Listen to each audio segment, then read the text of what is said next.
2h28 du matin. 1er février 2026. Dans une maison silencieuse des contreforts de Catalina, à Tucson, Arizona, un dispositif médical enregistre quelque chose que personne ne devrait jamais ressentir. Un pic cardiaque brutal. Le rythme d'un cœur de 84 ans qui comprend soudainement que quelque chose d'irréversible est en train de se produire. Ce n'est pas une crise cardiaque. C'est de la terreur pure. Et 6 minutes plus tard, à exactement 4 km de là, une caméra de surveillance capture un véhicule roulant dans une direction qui ne mène nulle part, sauf vers la sortie. 104 jours se sont écoulés depuis cette nuit. 104 jours sans arrestation. Sans corps. Sans réponse. Mais cette semaine, une question refait surface avec une urgence renouvelée. Et si la réponse avait toujours été là, cachée dans une vidéo que personne n'a regardée assez attentivement? Si cette histoire vous interpelle, si vous voulez comprendre comment une femme peut disparaître de chez elle sans laisser de traces, alors abonnez-vous à les carnets cachés du True Crime, parce que nous allons plonger dans chaque détail, chaque seconde, chaque indice que cette affaire a laissé derrière elle.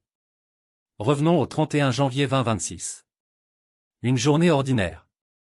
Nancy Guthrie, 84 ans, vit seule dans sa maison des contreforts de Catalina, un quartier résidentiel paisible au nord de Tucson. Elle a élevé ses enfants seule. Elle entretient son jardin. Elle va à l'église. Elle a une vie simple, structurée, prévisible. Ce soir-là, elle a prévu de dîner chez sa fille Annie. Annie Guthrie vit à environ 6 km de là avec son mari, Tommaso Chion. C'est une soirée en famille. Rien d'exceptionnel. Rien qui laisse présager ce qui va suivre. À 17h32 précise, Nancy demande un Uber depuis son domicile. Le conducteur arrive. Elle monte dans le véhicule. Et pendant les minutes qui suivent, alors que cette voiture traverse les rues tranquilles du quartier, roulant de la maison de Nancy vers celle de sa fille, personne ne réalise que ce trajet est en train d'être filmé. Pas seulement Nancy à l'intérieur du véhicule. Tout ce qui se trouve à l'extérieur. Les rues. Les maisons. Les véhicules garés. Les intersections. Tout ce que la caméra embarquée de cette voiture capte pendant qu'elle roule. Cette vidéo existe. Elle a été horodatée. Elle est vérifiable. Et elle contient potentiellement quelque chose que personne n'a remarqué jusqu'à maintenant. Quelque chose dans l'arrière-plan. Quelque chose qui ne devrait pas être là. Parce que la personne qui a enlevé Nancy Guthrie, quelle qu'elle soit, n'est pas apparue à 1h47 du matin sans jamais avoir vu cette propriété auparavant. Cette personne connaissait les lieux. Cette personne avait déjà été là. Plusieurs fois. 4 grandes chaînes de télévision nationales ont confirmé de manière indépendante, en citant des sources proches des forces de l'ordre, que le suspect s'est rendu sur la propriété de Nancy à plusieurs reprises avant la nuit de sa disparition. Le 11 janvier est une date spécifique que le shérif Chris Nano a signalée comme significative pour l'enquête. Il y aurait eu une visite aux alentours du 23 janvier.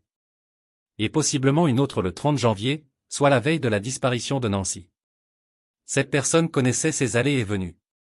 Connaissait son emploi du temps. Savait quand elle serait chez elle et quand elle ne le serait pas. Et savait que le soir du 31 janvier, Nancy Guthrie allait quitter sa maison. Alors voici la question qui devient centrale dans cette enquête. Est-ce que cette personne se trouvait déjà dans le quartier au moment où l'Uber est arrivé? Réfléchissez-y un instant. Si l'auteur des faits était déjà positionné dans la zone, observant, attendant, confirmant que Nancy partait bien, alors il existe une possibilité réelle que les caméras de l'Uber aient capté quelque chose. Un véhicule garé dans la rue qui n'avait rien à faire là. Une silhouette debout quelque part sans raison apparente. Une voiture suivant à distance. Quelque chose dans l'arrière-plan d'une vidéo filmée depuis un véhicule qui a roulé en plein milieu de ce qui était déjà une scène de crime en préparation. Certains véhicules Uber sont équipés de caméras orientées vers l'avant et vers l'arrière fonctionnant simultanément. Et même ceux qui n'ont pas de caméra dédiée produisent des données. Des journaux de trajet. Des cartes d'itinéraire. Des horodatages à des intersections spécifiques. Des enregistrements indiquant où le véhicule a ralenti, où il s'est arrêté, ce qui l'entourait à chaque instant de ce trajet. Ces données existent. Et si elles n'ont pas été examinées image par image, intersection par intersection, arrière-plan par arrière-plan, alors il y a un élément de cette enquête qui n'a pas été complété. La réponse à la question de savoir qui a enlevé Nancy Guthrie pourrait se trouver dans l'arrière-plan d'une vidéo filmée depuis une voiture qui est passée juste devant lui. Nancy arrive chez sa fille. Le dîner se déroule. C'est un moment familial ordinaire. Des conversations. De la nourriture. Du temps passé ensemble. Personne ne sait que c'est le dernier repas que Nancy partagera avec sa famille. Personne ne sait que dans quelques heures, tout va basculer de manière irréversible. Vers 22 heures, le dîner se termine. Nancy doit rentrer chez elle. Elle ne conduit plus. Alors c'est Tommaso Chion, le mari d'Annie, qui la ramène. Il la raccompagne dans le Honda CR-V familial. C'est un trajet court. 6 km. Moins de 15 minutes. Tommaso dit qu'il a raccompagné Nancy jusqu'à sa porte. Qu'il a confirmé qu'elle était bien entrée en sécurité. Et qu'il est reparti. C'est la dernière fois que quelqu'un de la famille voit Nancy Guthrie vivante. Ce que Tommaso ne sait pas, ou peut-être sait-il, c'est que le Honda CR-V dans lequel il a conduit cette nuit-là est un enregistreur de données. Chaque Honda CR-V, selon le niveau de finition, dispose d'un système de navigation qui enregistre les itinéraires et les eurodatages. Chaque véhicule moderne possède une boîte noire, un enregistreur de données d'événements qui capture la vitesse, les freinages, les ouvertures de portes, les accès au coffre, l'état du moteur et les données de localisation en continu. Que vous le sachiez ou non. Que votre téléphone soit en mode avion ou non. Que vous pensiez être suivi ou non. La boîte noire ne ment pas. Elle n'oublie pas. Et elle se fiche de savoir qui conduit. Tommaso dit qu'il a raccompagné Nancy, qu'il l'a déposée, et qu'il est rentré chez lui. Son récit de ce trajet final, de ces dernières minutes avant que Nancy ne soit seule dans sa maison, ne repose que sur sa parole. Pas de caméra indépendante. Pas de journal de trajet d'une application. Pas de témoin tiers. Mais le Honda CR-V sait où il est allé. Le Honda CR-V sait à quelle heure il s'est déplacé. Le Honda CR-V sait si des portes se sont ouvertes après que Tommaso dit être rentré chez lui. Si le véhicule a fait des arrêts supplémentaires. S'il s'est trouvé à proximité de la rue de Nancy entre le moment où Tommaso l'a déposé et le moment où la caméra de sonnette s'est éteinte à 1h47 du matin. En février, le Honda CR-V d'Annie a été saisi par les forces de l'ordre et retenu pendant plus de 40 jours. La position publique officielle est que la famille a été blanchie. Que Annie et Tommaso ne sont pas suspects. Mais 40 jours d'examen forensique, ça veut dire quelque chose. 40 jours, ce n'est pas une simple vérification de routine. C'est une analyse approfondie. Et voici pourquoi ce véhicule importe au-delà de la question de la suspicion. Les véhicules modernes sont des archives numériques ambulantes. Ils enregistrent tout. Et contrairement aux humains, ils ne peuvent pas mentir. Pensez au procès pour double meurtre d'Alex Murdaugh. La boîte noire de son SUV est devenue l'une des preuves les plus dévastatrices contre lui. Elle a enregistré le moment exact où il a ralenti le véhicule. Le moment exact où la vitre passager est descendue électroniquement. Les données ont montré qu'il s'était débarrassé de preuves depuis cette voiture la nuit où sa femme et son fils ont été tués. Il pensait que personne ne regardait. Mais la voiture regardait tout le temps. Chaque voiture regarde tout le temps. Et le Honda CR-V d'Annie est resté dans cette fourrière forensique pendant 40 jours pour une raison. Nancy est chez elle. Il est tard. Elle se prépare pour la nuit. À un moment donné entre 22h et minuit, elle se couche probablement. Sa maison est calme. Le quartier est silencieux. Les contreforts de Catalina ne sont pas une zone urbaine dense. C'est résidentiel. Paisible. Le genre d'endroit où les gens connaissent leurs voisins. Où les voitures qui ne devraient pas être là se remarquent. Où tout mouvement inhabituel à 2h du matin attire l'attention. Mais cette nuit-là, quelque chose ou quelqu'un échappe à cette surveillance naturelle. 1h47 du matin. 1er février 2026. La caméra de sonnette de Nancy Guthrie, celle qui filme en continu l'entrée de sa maison, s'éteint. Pas à cause d'une panne de courant. Pas à cause d'une défaillance technique. Quelqu'un l'a désactivée. Et au moment précis où cette caméra s'éteint, le stimulateur cardiaque de Nancy enregistre un pic. Un rythme cardiaque qui s'emballe brutalement. Le type de pic physiologique qui correspond à une terreur soudaine et aiguë. Nancy est consciente. Elle est debout. Et elle comprend que quelque chose de terrible est en train de se passer. Chez elle. À sa porte. À 1h47 du matin. Les images de la caméra avant qu'elle ne soit couverte montrent une silhouette à la porte. Masquée. Visage entièrement couvert. Gants. Plusieurs couches de vêtements. Couverts de la tête aux pieds, spécifiquement pour empêcher toute identification. Cette personne n'est pas venue par hasard. Cette personne n'improvise pas. Les mouvements sont délibérés. Calculés. Cette personne sait exactement ce qu'elle est venue faire. Elle s'approche de la caméra et la recouvre pas en l'arrachant. Pas en la détruisant. En la couvrant. Selon l'experte en scène de crime Cheryl McCollum, qui a des décennies d'expérience, cette personne a probablement attrapé une plante en pot et l'a utilisée pour couvrir l'objectif de la caméra. Pendant cette opération, du matériel végétal est tombé de ce qu'elle tenait ou transportait et a atterri sur le porche. Voici ce que nous savons avec certitude. Du sang a été trouvé sur le porche de Nancy.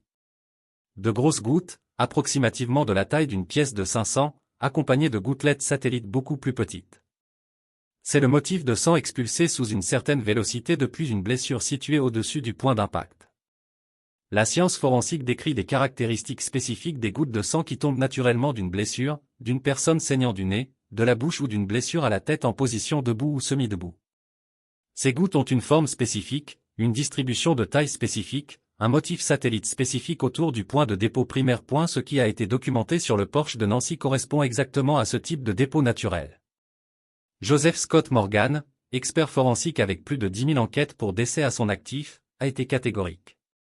Pour reproduire ce motif artificiellement, il faudrait arriver avec du sang collecté puis recréer d'une manière ou d'une autre les caractéristiques exactes de projection d'une blessure traumatique.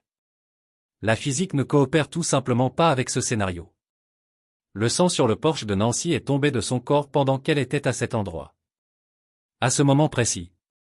1h47 du matin. Du matériel végétal a été trouvé au-dessus du sang. Certains observateurs ont trouvé cela suspect.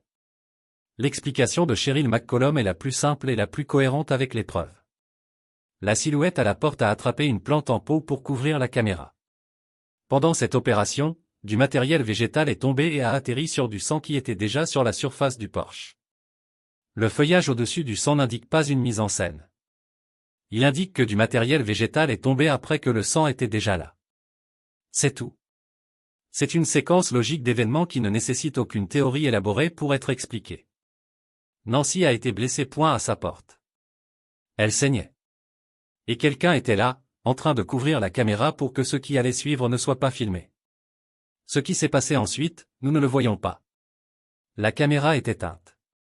Mais nous pouvons déduire à partir des preuves physiques. Le sang sur le porche s'arrête à un certain point. Il ne continue pas dans l'allée. Il ne mène pas à la rue. Il s'arrête au niveau du trottoir. Là où un véhicule aurait pu être garé. Nancy a été transportée de sa porte jusqu'à ce véhicule. Chargé à l'intérieur. Et emmené. Le stimulateur cardiaque de Nancy continue d'enregistrer. Parce que c'est ce que font ces appareils. Ils ne s'éteignent pas simplement parce qu'une personne est en détresse. Ils continuent de fonctionner tant que le cœur bat. Et le dispositif de Nancy a continué d'enregistrer jusqu'à 2h28 du matin. 41 minutes après que la caméra de sonnette se soit éteinte. 41 minutes pendant lesquelles Nancy était quelque part, son cœur battant toujours, son stimulateur envoyant toujours des signaux. Et puis, à 2h28, les signaux s'arrêtent. Pas de manière progressive. Pas comme quelqu'un qui s'endort ou perd connaissance lentement. Brutalement. Définitivement. Le genre d'arrêt qui signifie qu'un stimulateur cardiaque n'a plus de cœur à stimuler. 6 minutes plus tard, à 2h36 du matin, une caméra Ring située sur Camino Royal, à 4 km de la maison de Nancy, capte un véhicule. Un seul véhicule. Roulant vers le sud. Sur une route qui, à 7 heures, ne voit pratiquement aucun trafic. 6 minutes de temps de conduite depuis la maison de Nancy. Le timing et l'emplacement sont cohérents avec un véhicule qui aurait quitté la propriété de Nancy aux alentours de 2h28 et qui se serait dirigé vers le sud. Ce n'est pas une preuve définitive. Mais c'est une corrélation qui ne peut pas être ignorée. Un véhicule. 4 km. 6 minutes. Direction sud. Loin du quartier. Vers les routes qui mènent hors de la ville. À ce stade, permettez-moi de vous poser une question. Si vous suivez cette affaire, si vous voulez comprendre comment les enquêteurs reconstituent une scène de crime à partir de fragments de données numériques et de preuves forensiques, alors likez cette vidéo et abonnez-vous à les carnets cachés du True Crime. Parce que ce que nous allons explorer maintenant, c'est comment une carte dessinée par la fille de la victime pourrait être la clé pour identifier le véhicule que tout le monde cherche. Dans les tout premiers jours de cette enquête, quand Nancy venait juste de disparaître, quand personne ne savait encore ce qui s'était passé, quand chaque minute comptait et chaque indice pouvait faire la différence, Annie Guthrie a fait quelque chose de remarquable. Elle a dessiné une carte. Une carte montrant ce qu'elle pensait être l'itinéraire que l'auteur avait utilisé pour s'échapper de la maison de sa mère après l'enlèvement. Et elle a partagé cette carte dans un groupe de discussion de voisinage avec les résidents proches du domicile de Nancy. Volontairement. Parce qu'elle était terrifiée. Désespérée. Prête à faire n'importe quoi pour aider à retrouver sa mère. Annie connaît ses routes. Elle et Tommaso vivent à environ 6 km de la maison de Nancy. Elle emprunte ces rues régulièrement. Et dans ces premiers jours horribles où personne ne savait rien et où chaque piste comptait, elle s'est assise et a tracé ce qu'elle pensait être l'itinéraire d'évasion le plus probable. Et elle l'a partagé avec ses voisins, espérant que quelqu'un le long de cet itinéraire aurait une caméra. Espérant que quelqu'un aurait vu quelque chose. Espérant que la carte générerait des pistes. Maintenant, voici où cela devient significatif. Le journaliste d'investigation Dave Mack a pris cette carte et l'a croisée avec les images de la caméra ring du véhicule repéré sur Camino Royal à 4 km de la maison de Nancy à 2h36 du matin le 1er février. Ce véhicule est apparu sur la caméra environ 6 minutes après que le stimulateur cardiaque de Nancy a cessé d'enregistrer à 2h28. 6 minutes de temps de conduite. Le timing et l'emplacement sont cohérents avec un véhicule qui aurait quitté la propriété de Nancy vers 2h28 et se serait dirigé vers le sud. Quand Mack a superposé la carte de l'itinéraire d'évasion d'Annie sur l'emplacement des images de Camino Royal, la route où ce véhicule a été repéré tombe directement dans le corridor général de l'itinéraire suggéré par Annie. Arrêtez-vous là une seconde parce que je veux que vous compreniez ce que cela signifie. Annie Guthrie, sans avoir accès aux images de la caméra ring de Camino Royal, sans savoir qu'un véhicule avait été repéré à 2h36 du matin, a identifié de manière indépendante un itinéraire qui est géographiquement cohérent avec l'endroit où ce véhicule a été aperçu. Elle ne devinait pas au hasard. Elle n'inventait rien.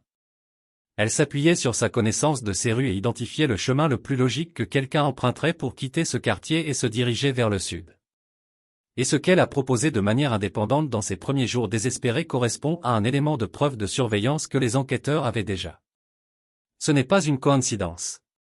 C'est une connaissance locale qui confirme une preuve physique. Et si cet itinéraire est réel, si c'est le chemin que l'auteur a emprunté après avoir chargé Nancy dans un véhicule à ce trottoir où le sang s'arrête, alors chaque caméra le long de cet itinéraire devient une source potentielle de preuves. Chaque entreprise. Chaque école. Chaque salon de manucure, station-service et parking le long de ce corridor. Certaines de ces images existent peut-être encore. Certaines ont peut-être déjà été collectées. Et certaines peuvent contenir exactement l'identification du véhicule que cette enquête cherche depuis 104 jours. Laissez-moi vous guider à travers les emplacements spécifiques le long de l'itinéraire d'Annie, parce que c'est là que la théorie devient pratique. C'est là que la carte devient un outil d'investigation. D'abord, l'école primaire Lulu Walker. Les écoles, en particulier dans les zones résidentielles, disposent de systèmes de caméras de sécurité robustes. Elles couvrent le périmètre. Elles couvrent les zones de dépôt où les parents déposent et récupèrent les enfants. Et elles sont conçues pour couvrir la façade donnant sur la rue. Plusieurs positions de caméra. Plusieurs angles. Et voici le détail clé. Les champs de vision de plusieurs caméras sur un bâtiment scolaire se chevauchent. Si vous manquez un détail sous un angle de caméra, vous le captez sous un autre. Elles sont conçues pour fournir une couverture redondante précisément pour que rien ne passe à travers. Un véhicule passant devant cette école à 2h ou 2h30 du matin, avec très peu d'autres voitures sur la route à cette heure-là, serait beaucoup plus facile à isoler et à identifier qu'un véhicule capturé dans la circulation de jour. Pensez à l'affaire Brian Koberger. La Hyundai Elantra blanche capturée caméra après caméra alors qu'elle tournait autour de la zone autour de la maison de King Road à Moscow, Idaho. Le véhicule est apparu sur les caméras tellement de fois à des eurodatages si spécifiques que les enquêteurs ont pu reconstruire l'itinéraire entier et finalement remonter jusqu'au propriétaire enregistré de la voiture. Un véhicule. Plusieurs apparitions sur caméra. Affaire résolue. Cette méthodologie s'applique ici. Un véhicule. Plusieurs caméras le long d'un corridor. Si les images existent toujours et ont été correctement demandées et examinées, l'itinéraire d'évasion devient une chronologie, et une chronologie devient un véhicule, et un véhicule devient un nom. Ensuite, Green to North of Salon and Massage. Une caméra de surveillance visible sur le bâtiment face à la route et au parking. À 2h ou 2h30 du matin, il n'y a essentiellement aucun autre véhicule sur ce parking. Aucune autre voiture créant du bruit visuel. Un véhicule passant devant cette caméra à 7h serait isolé et clair contre un arrière-plan vide. Et voici ce que l'analyse de sortie a établi. Le véhicule ne pouvait pas avoir quitté la maison de Nancy et atteint une distance significative en moins de 6 à 10 minutes compte tenu de la configuration routière des contreforts de Catalina à 7h. Ce qui signifie que la fenêtre pendant laquelle il serait passé devant les caméras le long de l'itinéraire d'Annie est en fait assez étroite. Et les fenêtres étroites facilitent l'identification, pas le contraire. Puis il y a circa 79 salons, anciennement appelés Chantilly Tea Room, récemment rénovés. Et voici la préoccupation forensique. Quand un bâtiment subit une rénovation importante, les caméras sont souvent temporairement hors ligne, recablées, réinstallées à la fin du projet plutôt qu'au début. Il y a donc une vraie question de savoir si cet emplacement spécifique avait des caméras fonctionnelles la nuit du 1er février. Mais étant donné que la rénovation est maintenant terminée, si ce système de caméras est opérationnel aujourd'hui, il peut avoir des journaux remontant plus loin que la période de rénovation ou des images archivées hors site avant le début de la rénovation. Chacun de ces emplacements. Chaque intersection le long de l'itinéraire d'Annie. Chaque distributeur automatique. Chaque bus. Chaque station-service avec une caméra face à la rue représente un point de données potentiel. Une correspondance potentielle. Un moment potentiel où le véhicule transportant Nancy Guthrie est passé dans un cadre et a laissé une trace. Le facteur critique est celui-ci. À chaque intersection majeure le long de cet itinéraire, le conducteur aurait dû ralentir. Panneau stop. Feu de circulation. Croisement. On ne peut pas traverser une zone résidentielle à 2h du matin à pleine vitesse sans risquer un accident. Nature humaine. Instinct de survie. Le véhicule ralentit aux intersections. Et quand il ralentit, les caméras ont une meilleure vue. Meilleure résolution. Meilleure chance de capturer une plaque, une marque, un modèle, une couleur, une caractéristique distinctive. C'est comme ça que l'affaire Molly Tibet a été résolue. Le véhicule de l'auteur avait des marquages distinctifs sur le côté. Il a été capturé sur caméra allant et venant dans la zone où Molly faisait son jogging. Les marquages ont rendu le véhicule uniquement identifiable. Et à partir du véhicule, les enquêteurs ont remonté jusqu'au propriétaire enregistré et ont trouvé le tueur. Une caractéristique distinctive. Une apparition sur caméra. Affaire close. Je veux maintenant aborder quelque chose directement parce que cela continue de revenir dans cette enquête et mérite une réponse directe. Pourquoi les enquêteurs formés écartent-ils si souvent les contributions des membres de la famille? Brian Fitzgibbon, ancien marine et directeur des opérations de sécurité qui a passé des années à retrouver et à extraire des personnes disparues à travers le monde, a été franc à ce sujet. Il a déclaré qu'il existe un biais inhérent chez certains enquêteurs. Ils voient de l'émotion chez les membres de la famille. Ils voient de la panique. Et ils écartent automatiquement ce qui est dit parce que cela ne correspond pas au détachement clinique auquel ils sont habitués à opérer. Et cette affaire est un exemple parfait de ce biais causant un préjudice réel. Dans les toutes premières heures de l'enquête, Annie Guthrie était à l'intérieur de la maison de sa mère, disant aux enquêteurs que Nancy ne pouvait pas être partie seule. Qu'elle pouvait à peine marcher 50 mètres dans le meilleur des cas. Que son téléphone était là. Son portefeuille était là. Sa voiture était là. Son déambulateur était là. Ses appareils auditifs étaient là. Ses chaussures étaient là. Chaque objet qu'une personne emporte quand elle part volontairement était là, dans cette maison. Et les enquêteurs, dans ces premières heures critiques, traitaient toujours l'affaire comme un possible cas d'errance de personnes âgées. Annie avait raison. Elle avait raison dès la première minute. Et il n'écoutait pas. Maintenant, elle a fourni une carte. Un itinéraire d'évasion spécifique, détaillé, géographiquement fondé qu'elle pense que l'auteur a utilisé, basé sur sa connaissance du quartier, basé sur l'endroit où elle sait que les routes tranquilles se trouvent, basé sur l'endroit où elle sait que la couverture caméra est clairsemée, basé sur 6 km de familiarité vécue avec les rues autour de la maison de sa mère. Et cette carte, lorsqu'elle est recoupée avec les images de Camino Royal, tient forensiquement. Cheryl McCollum l'a dit simplement. Quand rien d'autre n'a abouti, vous écoutez ce que la famille vous dit. Vous suivez chaque piste. Vous vérifiez chaque caméra le long de chaque itinéraire, même ceux qui semblent improbables, parce qu'à ce stade, vous ne pouvez pas vous permettre de ne pas le faire. L'affaire Gabi Petito est l'exemple récent le plus puissant de pourquoi l'apport civil et familial compte. Gabi avait disparu. Personne ne savait où elle était. Les forces de l'ordre peinaient. Et ce sont des enquêteurs civils, des gens regardant depuis chez eux, prêtant attention à des détails que les enquêteurs formés avaient manqués ou négligés, qui ont repéré son Ford Transit dans une zone de camping dispersée, l'ont signalé et ont conduit les chercheurs à l'endroit où ses restes ont finalement été trouvés. Connaissance civile. Connaissance familiale. Connaissance communautaire. Ce ne sont pas des sources d'information d'investigation inférieures. Parfois, ce sont les seules sources qui produisent des résultats. Et dans une affaire qui dure maintenant depuis 104 jours sans percer, écarter toute piste crédible à cause de son origine est une erreur que cette enquête ne peut pas se permettre.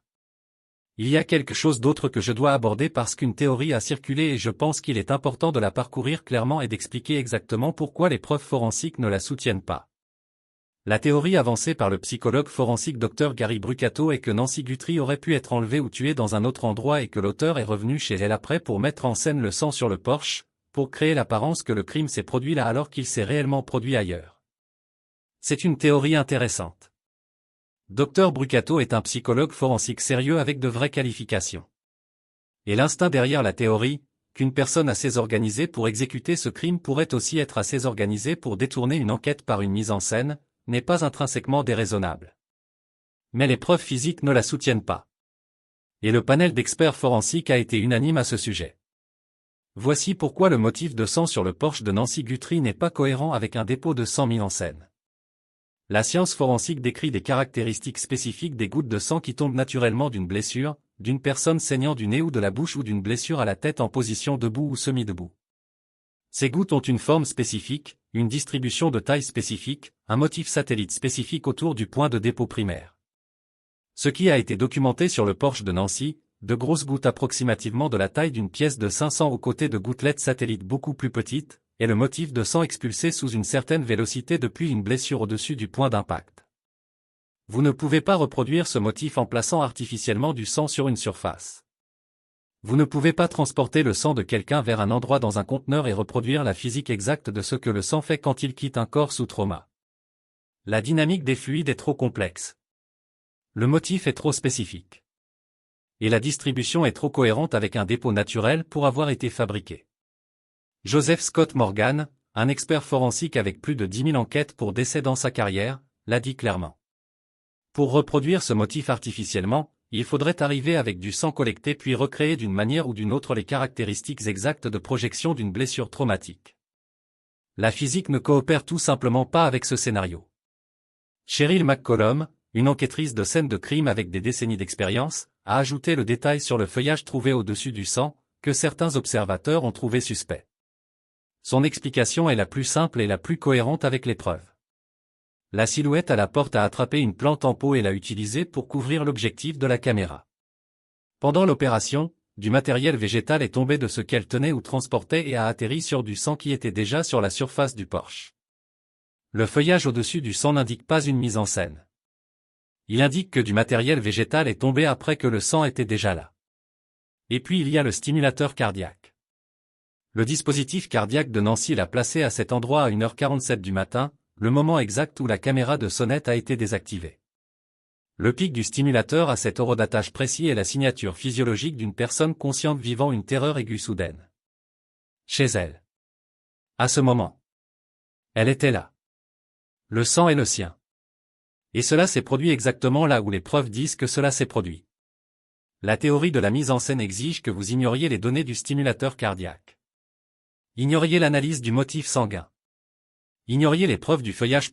Et construisiez un scénario alternatif élaboré qui introduit plus de complexité sans résoudre aucune des questions existantes. Le rasoir d'Occam. L'explication la plus simple cohérente avec toutes les preuves est celle qui tient. Et l'explication la plus simple est que Nancy Guthrie a été attaquée à sa porte d'entrée et enlevée de sa maison aux premières heures du matin du 1er février. Laissez-moi maintenant formuler l'argument central de toute cette histoire aussi clairement que possible. Le véhicule est la clé de cette affaire. Pas l'ADN. Pas les images de la sonnette. Pas le sac à dos. Pas le gant trouvé à 3 km. Toutes ces choses comptent. Toutes font partie du tableau des preuves. Mais le véhicule. Celui qui s'est arrêté à ce trottoir où le sang s'arrête. Qui a été chargé avec une femme de 84 ans contre sa volonté. Qui est parti quelque part entre 2h12 et 2h28 du matin. C'est l'élément de preuve qui déverrouille tout le reste. Parce qu'un véhicule est identifiable d'une manière que presque rien d'autre dans cette affaire ne l'est. La silhouette à la porte est masquée. Couverture faciale complète. Gants. Plusieurs couches de vêtements. Couvert de la tête aux pieds spécifiquement pour empêcher l'identification. Et les images de la sonnette, bien qu'énormément précieuses, n'ont pas produit d'identification définitive après 104 jours. Mais un véhicule a une marque, un modèle, une année, une couleur, une plaque d'immatriculation, un marquage distinctif, une caractéristique qui peut être recoupée avec les bases de données du DMV, avec les fichiers de renseignement, avec les dossiers de délinquants, avec les journaux de caméras de circulation. Un véhicule laisse une trace qu'un visage masqué ne laisse pas. Morgan Wright, un enquêteur forensique qui est apparu dans une couverture récente de cette affaire, a fait un point qui recadre comment nous devrions penser aux images de la sonnette entièrement. Il a argumenté que la silhouette à la porte ne s'inquiétait pas principalement de la caméra capturant son visage. Elle s'inquiétait de la caméra capturant le véhicule. Parce que le véhicule est l'élément traçable. Le véhicule est ce qui mène à un propriétaire enregistré, à une adresse, à un nom. C'est pourquoi il a couvert la caméra avant que Nancy ne soit sortie. Pas pour se cacher lui-même. Pour cacher la voiture. Et maintenant, avec des yeux neufs révisant les preuves, avec la carte de l'itinéraire d'évasion d'Annie fournissant un corridor spécifique à examiner, avec les images Uber de plus tôt dans la soirée montrant potentiellement le véhicule déjà en position, le véhicule et le fil qui est tiré. Pensez aux affaires qui ont été résolues par des véhicules. La Hyundai Elantra blanche de Brian Koberger repérée caméra après caméra autour de la maison de King Road. Le véhicule est devenu l'épine dorsale de l'enquête. Tout a mené de la voiture à l'homme. Le tueur de Molly Tibet. Marquage distinctif du véhicule capturé sur caméra alors que la voiture tournait autour de l'itinéraire où elle faisait son jogging. Les marquages ont identifié la voiture. La voiture a identifié le tueur. Caitlin Armstrong. Son SUV capturé à plusieurs reprises tournant autour de la zone où elle a assassiné sa victime. Les images du véhicule ont fissuré l'affaire. Véhicule après véhicule. Affaire après affaire. La voiture et comment cela se termine. Et dans l'enquête Nancy Guthrie, la voiture est où la réponse attend. Annie a identifié l'itinéraire. Les images de Camino Royal confirment un véhicule se dirigeant dans la bonne direction au bon moment. Les caméras le long de ce corridor peuvent l'avoir capturé. Et des yeux neufs révisent tout maintenant avec la question spécifique qui doit être posée. Quel véhicule était sur ces routes entre 2h12 et 2h40 du matin le 1er février 2026 ? Permettez-moi de prendre du recul et d'expliquer quelque chose qui sous-tend tout cela parce que cela aide à donner du sens à pourquoi l'approche du véhicule est si puissante. Le principe d'échange de l'OCAR. Chaque contact laisse une trace. Quand vous touchez quelque chose, vous laissez quelque chose derrière et vous emportez quelque chose avec vous. C'est le principe fondamental de la science forensique. Et il s'applique aux véhicules tout autant qu'aux personnes. Un véhicule qui a roulé à travers un quartier résidentiel dans les contreforts de Catalina à 2h du matin a laissé des traces. Pas seulement sur les images de caméra. Dans l'environnement physique. Impression de pneus sur le sol mou près du trottoir où Nancy a été chargée. Transfert de matière de la surface de la route aux pneus. Gouttelettes de fluide si le véhicule avait des fuites. Matière particulière du dessous de caisse du véhicule déposée sur la surface de la route. N'importe laquelle de ces choses dans une scène de crime correctement sécurisée et examinée pourrait fournir des données forensiques supplémentaires sur le véhicule. Mais il y a une application encore plus puissante ici. Le véhicule qui est parti de ce trottoir a aussi potentiellement emporté des preuves avec lui. Transfert de matière biologique de la zone de chargement dans l'intérieur du véhicule. Matière des vêtements de Nancy, de ses cheveux ou de son corps déposés à l'arrière du véhicule pendant le transport. Si ce véhicule existe toujours, s'il n'a pas été nettoyé ou détruit, il contient potentiellement des preuves forensiques qui le relient directement à ce crime. C'est pourquoi les milliers de vidéos de surveillance en cours de révision sont si importantes. Pas seulement pour identifier le véhicule à partir des images. Mais parce qu'une fois le véhicule identifié, les enquêteurs ont une marque, un modèle et une couleur spécifique à rechercher dans ces vidéos le long de l'itinéraire d'Annie. Et une fois que le véhicule est lié à un nom, ce nom donne aux enquêteurs une cible de mandat. Et ce mandat ouvre potentiellement l'accès au véhicule lui-même. L'ADN à Quantico peut produire un nom. Le travail de généalogie génétique peut produire une connexion familiale. Mais le véhicule identifié à partir des images le long de l'itinéraire d'Annie, corroboré par la caméra de Camino Royal, chronométré contre les données du stimulateur cardiaque, est le chemin indépendant qui n'a pas besoin que l'ADN réussisse en premier. Deux pistes d'enquête séparées. Les deux menant à la même destination. Le véhicule et l'ADN travaillant en parallèle. Et celui qui arrive en premier ouvre la porte à l'autre. L'une des choses les plus encourageantes à émerger de la couverture de cette semaine est la confirmation que des yeux neufs ont été amenés pour réviser les preuves depuis le début. Qu'est-ce que cela signifie en pratique? Cela signifie des enquêteurs qui ne faisaient pas partie de la réponse originale. Qui ne portent pas les hypothèses et les cadres qui se sont formés dans ces premiers jours chaotiques. Qui ne sont pas ancrés aux théories qui se sont développées en semaine 1 ou semaine 2. Qui peuvent regarder chaque élément de preuve, chaque image de caméra, chaque véhicule, chaque piste, chaque échantillon forensique sans le biais cognitif qui vient d'avoir déjà décidé ce que cela signifie. Les yeux neufs sont ce qui a fissuré l'affaire Bryan Kohberger. Après des semaines d'enquête sur un meurtre de masse, c'était un regard neuf spécifique sur les images de surveillance d'un endroit spécifique qui a fait émerger la Hyundai Elantra blanche comme véhicule d'intérêt. Et à partir de ce véhicule, tout le reste a suivi. Les yeux neufs sont ce qui a finalement résolu l'affaire du tueur du Golden State. Les enquêteurs qui avaient travaillé dessus pendant des décennies étaient enfermés dans des cadres qui ne produisaient pas de résultats. La généalogie génétique, une approche complètement différente appliquée avec une méthodologie complètement neuve, l'a fissurée en quelques mois. Les yeux neufs fonctionnent non pas parce que les enquêteurs originaux étaient incompétents, mais parce que le cerveau humain s'ancre à des motifs. Et parfois la réponse nécessite quelqu'un qui n'a pas encore formé ses motifs pour voir ce que tout le monde a arrêté de voir. Le FBI a maintenant effectivement pris en charge les communications familiales dans cette affaire. L'ADN est à Quantico avec C.C. Moore et Astrea Forensic y travaillant. Des enquêteurs neufs révisent les preuves. La carte de l'itinéraire d'Annie est prise au sérieux. Les images Uber sont examinées. Le corridor du véhicule est travaillé. Et Brian Fitzgibbon a dit quelque chose que je pense est réellement important. Il a dit que le FBI contrôle l'horloge du jeu dans cette affaire, pas l'auteur.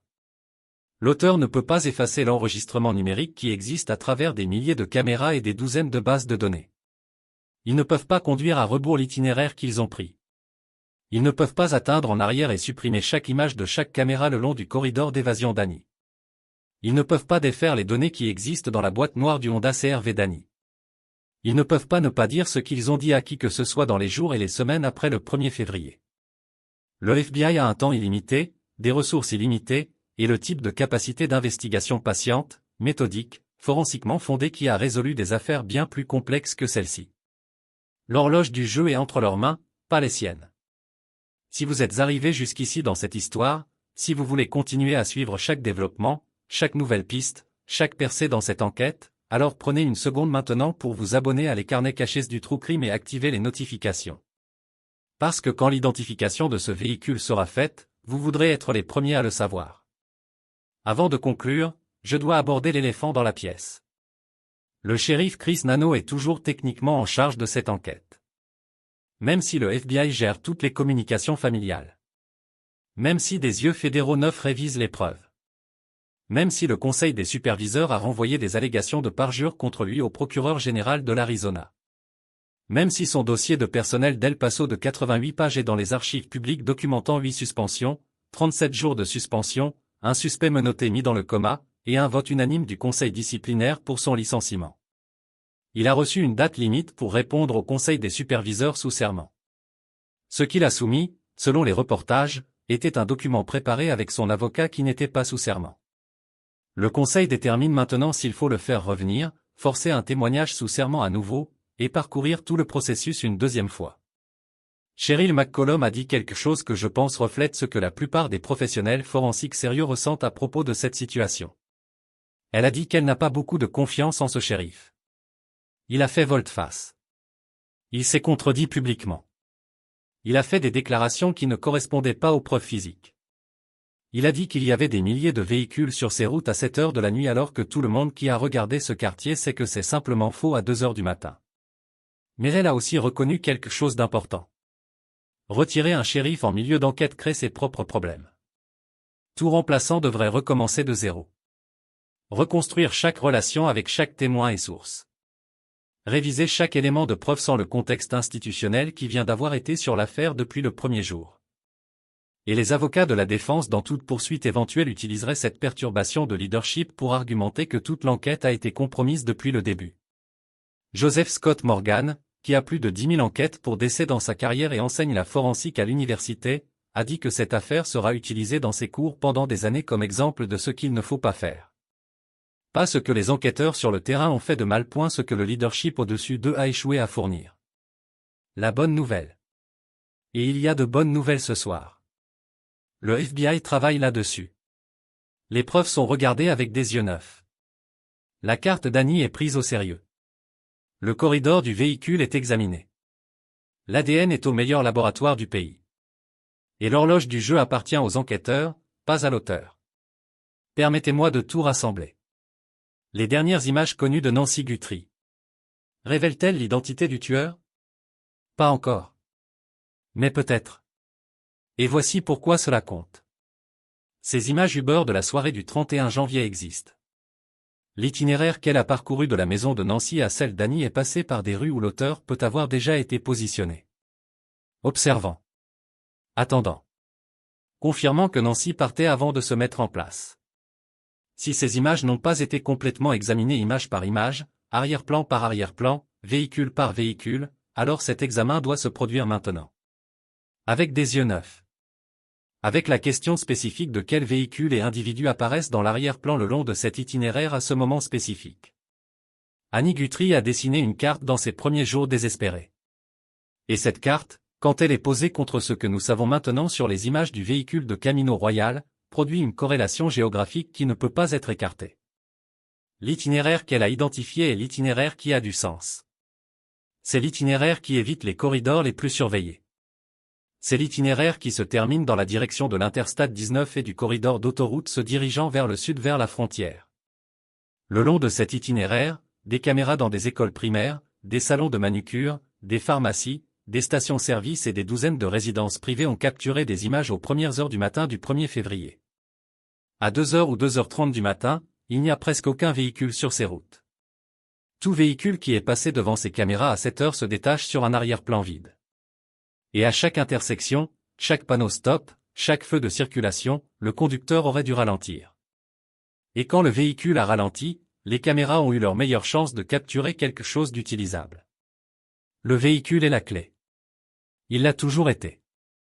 La silhouette à la porte a couvert cette caméra non pas pour cacher son visage, mais pour cacher la voiture.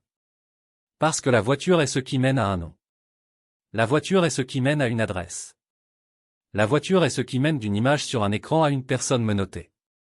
L'ADN à Quantico peut produire ce nom. Le travail de généalogie génétique peut produire cette connexion familiale. Mais le véhicule tracé à travers l'itinéraire d'Annie, corroboré par les images de Camino Royal, chronométré contre les données du stimulateur cardiaque, et le chemin indépendant qui court en parallèle. Nancy Guthrie a 84 ans. Elle a élevé ses enfants seule. Elle entretenait son jardin. Elle allait à l'église. Elle a dîné avec sa famille le 31 janvier et est rentrée chez elle. Et le dispositif dans sa poitrine fonctionne toujours, enregistre toujours, compte toujours chaque moment où elle a disparu depuis 2h28 du matin. Les images sont là-bas. Le véhicule y est. L'itinéraire a été identifié. Et des yeux neufs regardent. Si vous avez des informations sur la disparition de Nancy Guthrie, et en particulier si vous avez des images de caméras le long des routes résidentielles au sud et à l'ouest du quartier des contreforts de Catalina entre 2h et 3h du matin le 1er février 2026, contactez le FBI au 1-800-CALL FBI. Complètement anonyme. La récompense est $1 200 000. Et elle n'a toujours pas été réclamée. Restez avec cette histoire. Abonnez-vous à les carnets cachés du True Crime parce que nous continuerons à couvrir chaque développement jusqu'à ce que Nancy Guthrie rentre chez elle. Je vous parlerai bientôt.